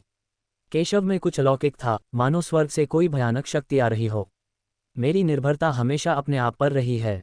मैं अपनी अविश्वसनीय शक्ति और अनंत शक्ति पर भरोसा करता हूँ। आपकी नज़र में तथाकथित शक्तिशाली शत्रु कुछ और नहीं, बल्कि एक तलवार से नष्ट किया जा सकने वाला कुछ है। चाहे वह कितना भी शक्तिशाली हो, चाहे वह कितना भी अमीर हो, वह अभी भी आम लोगों में से एक ही है। मैं सूर्य की तरह चमक सकता हूँ और हमेशा जीवित रह सकता हूँ। केशव के शब्द एक तेज घंटी की तरह थे, इतने तेज कि दर्शन पांडे स्तब्ध रह गया और उसे लगा जैसे वह डर गया हो। ये कहने के बाद केशव मुड़ा और चला गया, जिससे फेंग तियानहाओ आश्चर्य से भर गया। फेंग तियानहाओ बहुत देर तक वहीं खड़ा रहा, उसे पता ही नहीं चला कि कितना समय बीत गया। ठंडी हवा के एक झोंके ने उसे जगा दिया। मालिक, उस बच्चे ने आपकी दयालुता को अस्वीकार कर दिया। तभी एक अधेड़ उम्र का ताकतवर आदमी दर्शन पांडे के पास आया। वह दर्शन पांडे का कर्मचारी था। शुरू में, क्योंकि उसने मुझे उपहार देते समय बहुत सोच समझ कर काम किया था, इसलिए मैं उसकी मदद करना चाहता था। अगर वह अच्छी मेहनत करे और मेरी सलाह माने, तो भविष्य में वह बड़ी उपलब्धियां हासिल कर सकता है। कितनी अफसोस की बात है, ये बच्चा बहुत घमंडी है। गुरुजी, शायद वह सोचता है कि उसमें कुछ प्रतिभा है और वह पहले से ही घमंडी है। क्या आप चाहते हैं कि मैं उसे याद दिलाऊं? उन्होंने जो अनुस्मारक का उल्लेख किया वह स्वाभाविक रूप से केशव को सबक सिखाने के लिए था। कोई ज़रूरत नहीं, आखिरकार मैं दृष्टि के निमंत्रण पर यहाँ आई हूँ, लेकिन मैं दृष्टि को ऐसे आदमी से शादी कभी नहीं करने दूंगी। वैसे क्या जग्गू आ गया है? उन्होंने पूछा और बताया कि उन्होंने पहले इस जन्मदिन के भोज के लिए फैंग जुकिंग की सगाई जग्गू से करने की योजना बनाई थी। दोनों साथ साथ पले बड़े थे और जग्गू निरंकार संप्रदाय की एक प्रतिभाशाली युवा थी। वह जग्गू के बारे में ज्यादा आशावादी थे और मानते थे कि जग्गू उनकी बेटी के लायक है। ये केवल केशव के आगमन के कारण था कि उसने इसके बारे में थोड़ा सोचा। मूल रूप से अगर केशव ने उनकी सलाह सुनी होती और अपना चरित्र बदल दिया होता तो फैंग किंगजू के लिए केशव को पसंद करना अनिच्छुक होता, लेकिन ये बच्चा बहुत घमंडी था और सभी को नीचा देखता था। जग्गू के साथ तुलना में एक बहुत बड़ा अंतर है, इसलिए भले ही दृष्टि को केशव पसंद था, वह सहमत नहीं होगा। चेन परिवार अभी तक नहीं आया है, लेकिन उन्हें जल्द ही यहाँ आ जाना चाहिए। स्टाफ ने सिर हिलाकर कहा, ठीक है, चलो चलें, मैं बाद में भोज का मेजबान बनूंगा। फैंग तियानहाओ ने ये सुना और सिर हिलाया। केशव पिछवाड़े से निकलकर सामने वाले आंगन में आया, जहां उसने हीरल, फॉन्ग जूकिंग, दिशा, जोया और अन्य लोगों को उत्साह से बातें करते देखा। केशव को देखकर हीरल मुस्कुराया और बोला, मुझे उम्मीद नहीं थी कि तुमने जो उपहार तैयार किया है वह अंकल फॉन्ग के लिए होगा। क्या तुम किंगजू से प्यार करती हो? तुम अंकल फॉन्ग को खुश करना चाहती हो? मुझे आश्चर्य है कि अंकल फॉन्ग के साथ तुम्हारी बातचीत कैसी रही। मेंघन, तुम क्या बात कर रहे हो? हीरल की बातें सुनने के बाद फैंग जूकिंग को थोड़ी शर्म महसूस हुई और उसने हीरल की पतली कमर पर चुटकी काट ली। दोनों किंग्यून शहर में एक साथ पले बड़े और उनके बीच सबसे अच्छे दोस्तों जैसा घनिष्ठ संबंध है। भतीजी, तुम अपने चाचा के प्रति कोई सम्मान क्यों नहीं दिखाती? केशव ने कहा, तुम फिर से मेरा फायदा उठा रही हो किंगजू।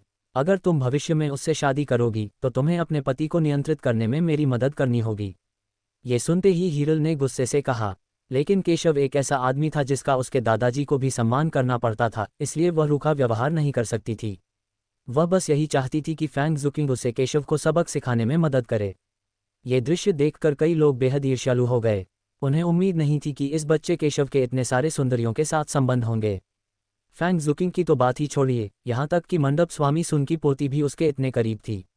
झाओ ताओ और बाकी लोग गुस्से में थे, लेकिन वे जानते थे कि जब तक यंग मास्टर चेन आएंगे केशव का काम तमाम हो जाएगा। जल्द ही फैंग तियानहाओ हॉल में लौट आए और भोज की अध्यक्षता करते रहे। कुछ ही देर बाद एक और लंबी आवाज सुनाई दी, चेन कबीले के मुखिया जगनजीत बधाई देने आए हैं। मैंने ये सुना। कई लोग दरवाजे की ओर देखने लगे। चेन परिवार आज किंग्यून शहर में नंबर 1 परिवार है और पांडे परिवार से भी अधिक शक्तिशाली है, जो शहर का स्वामी है। समस्या की जड़ यह है कि चेन परिवार में प्रतिभाशाली जग्गू है। जग्गू मूल रूप से किंग्यून शहर में शीर्ष प्रतिभाशाली व्यक्ति थे और बाद में मंगल साम्राज्य के निरंकार संप्रदाय में शामिल हो गए। निरंकार संप्रदाय के शीर्ष प्रतिभाशाली लोगों में से एक बन गए और परिणामस्वरूप चेन परिवार किंग्यून शहर में शीर्ष परिवार बन गया। इससे भी महत्वपूर्ण बात यह है कि भोज में भाग लेने से पहले कई लोगों को स्पष्ट रूप से पता चला था कि चेन परिवार पांडे परिवार को शादी का प्रस्ताव देना चाहता था और दर्शन पांडे अपनी बेटी की शादी जग्गू से करना चाहता था। फॉन्ग जुकिंग भी किंग्यून शहर की एक मशहूर प्रतिभा हैं। वे दोनों एकदम सही जोड़ी हैं।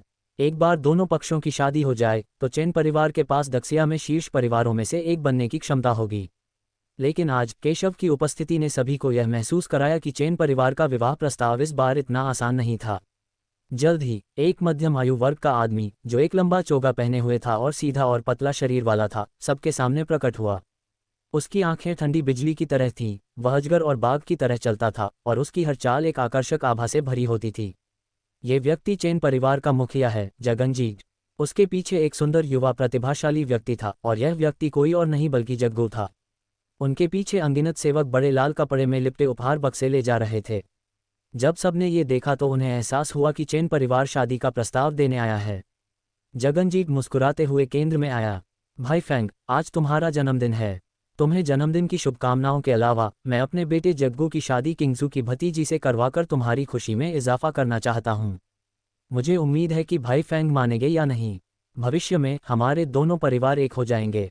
कोई भी काम करते समय समय बर्बाद न करें और सीधे मुद्दे पर आ जाएं। स्टॉप्ड। हर कोई फैंग तियानहाओ को देख रहा था, उसका रवैया जानना चाहता था। फैंग तियानहाओ की आंखें थोड़ी सिकुड़ गईं। हालांकि वह जिस व्यक्ति के बारे में आशावादी था वह जग्गू थी, फिर भी उसे सहमत होने से पहले अपनी बेटी की सहमति लेनी पड़ी।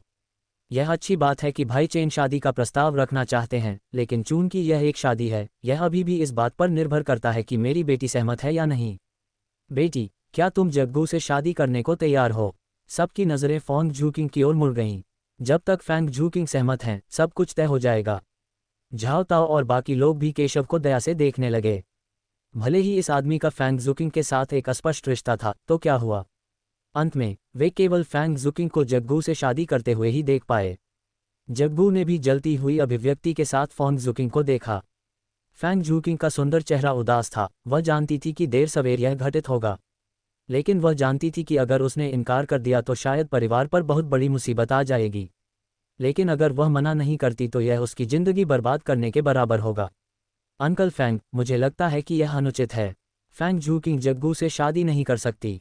ये देखकर केशव शांति से बोला। उन्होंने दृष्टि की दुविधा देखी, इसलिए यदि ऐसा था तो वह बोलेंगे। हीरल ने यह दृश्य देखकर आश्चर्य से कहा, अरे, क्या केशव दुल्हन चुराने आया है? पूरा दर्शक हैरान और उत्साहित था।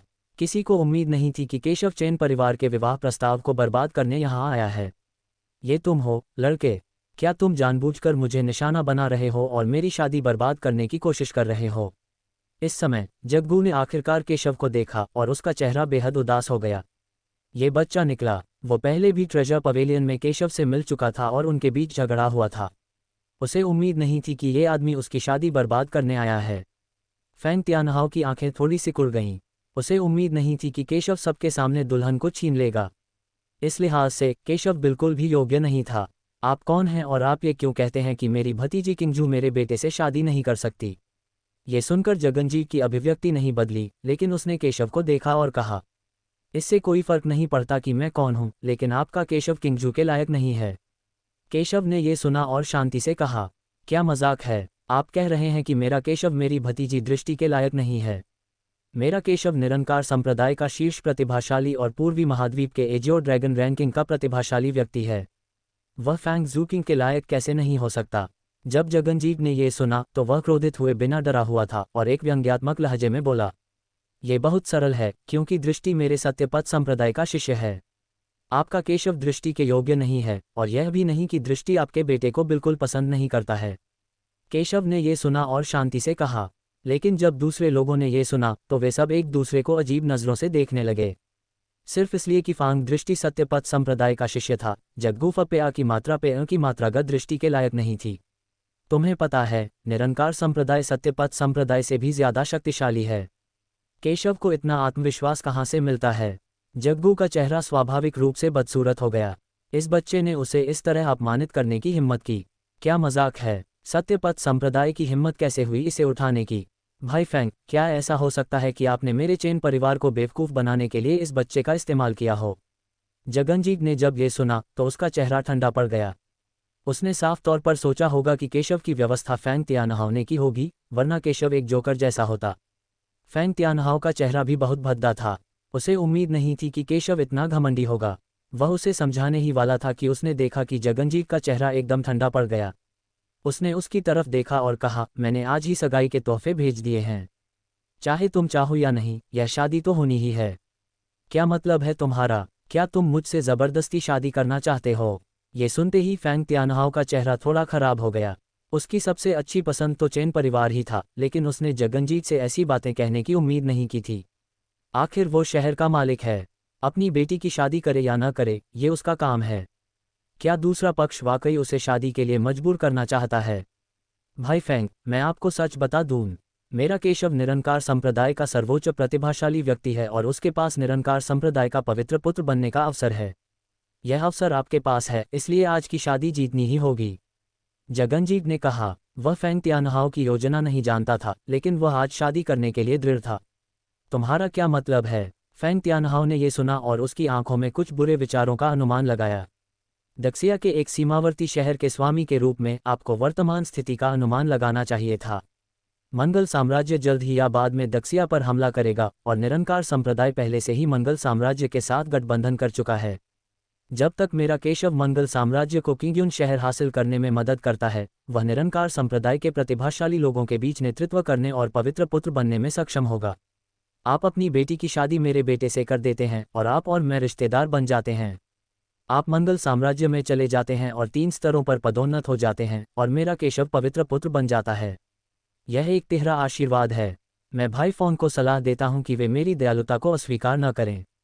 जगनजीत ने ठंडे चेहरे से कहा, क्या जगनजीत, तुम चाहते हो कि मैं दाजिया को धोखा दूं और मंगल साम्राज्य का कुत्ता बन जाऊं?